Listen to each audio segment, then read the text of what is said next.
A pleasant day to each and everyone. I am Jolina Parangan. My topic is all about typical outcomes from the annual appraisals. All the words that will be mentioned under this subject mostly are the negative effects in both managers and employees, as well as in their organization. The first one will be misdirected employee bonuses. The organization may be losing millions of dollars and yet still paying out bonuses to its managers and employees. From the word itself, in this case, they mistakenly given the bonuses to that employees. These are related to the following outcomes that will be discussed following this situation has been illustrated many times where employees and managers have received favorable reviews and bonuses and yet the organization has not achieved its goals. Too painful, emotionally charged. Because of this, high stress levels for both managers and employees also become a factor. Because they are affected emotionally, it will result to destructive rather than constructive outcome because they are rarely any predefined measures or objectives and the employee review is not based on any considered evaluation criteria. So overall, the employee's remuneration and future are at stake and the goodwill of the manager's future resources are also at stake. So basically, this leads to high stress in the case of both individuals, and this is a poor emotional state in which to have a thorough discussion about employee performance. Related to what I discussed before, poor understanding of expectation. Because they are emotionally stressed, this will be the outcome. Where the appraisal system is poorly communicated, both the employee and the manager enter this discussion with low confidence levels. This is due to a lack of rules as to how to go about the appraisal process and a lack of understanding of the expected outcomes. Because of the poor understanding, this will be the result of the system of poorly defined and executed appraisals.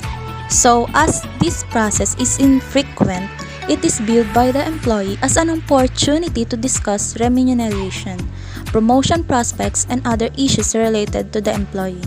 This means the discussion is dominated by the employee content rather than the what manager needs to the employee to do for the next year. So, both managers and employees find it difficult to remember what actually happened during this year. Overall, this makes the appraisal more difficult and frustrates both the employees and the managers. As I discussed, appraisal is executed. As you can read, bad timing. More often than not, the annual appraisal is executed on the employee's anniversary, which does not coincide with any particular performance period.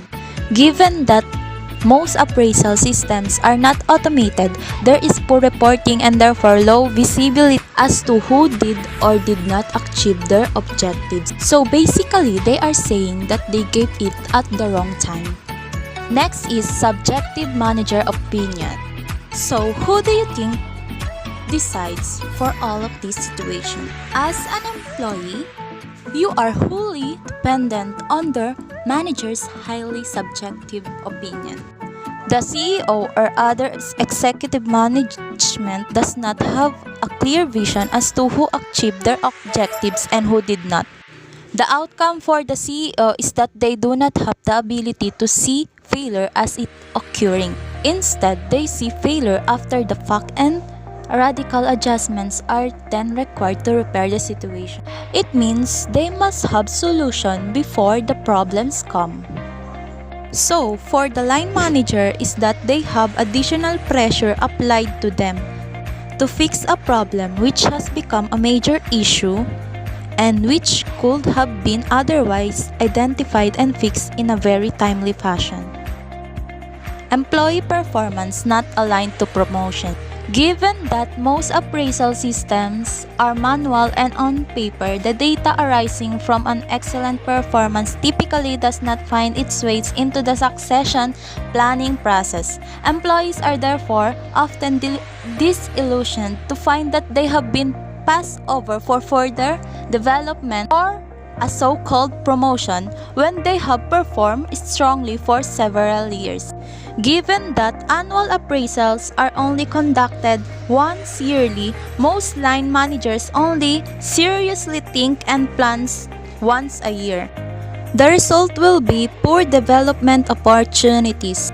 Because the staff often get disillusioned, they plan to leave the organization if they can see no personal development prospects, or if personal development has not occurred in practice for the last several years, despite numerous promises.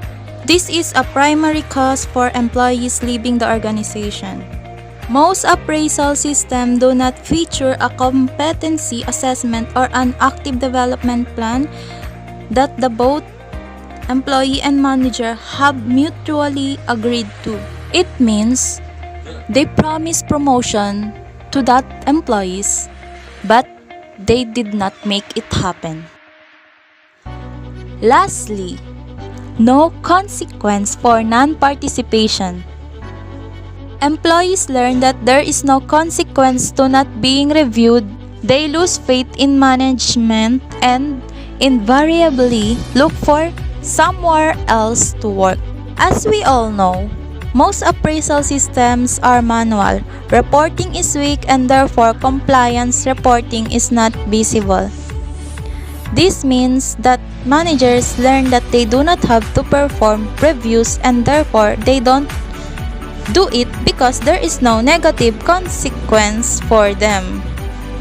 Equally, employees learn that there is no consequence to not being reviewed. They lose faith in management. As I told. So all of these under the subject of typical outcomes from annual appraisals. Thank you for listening and have a good day, everyone.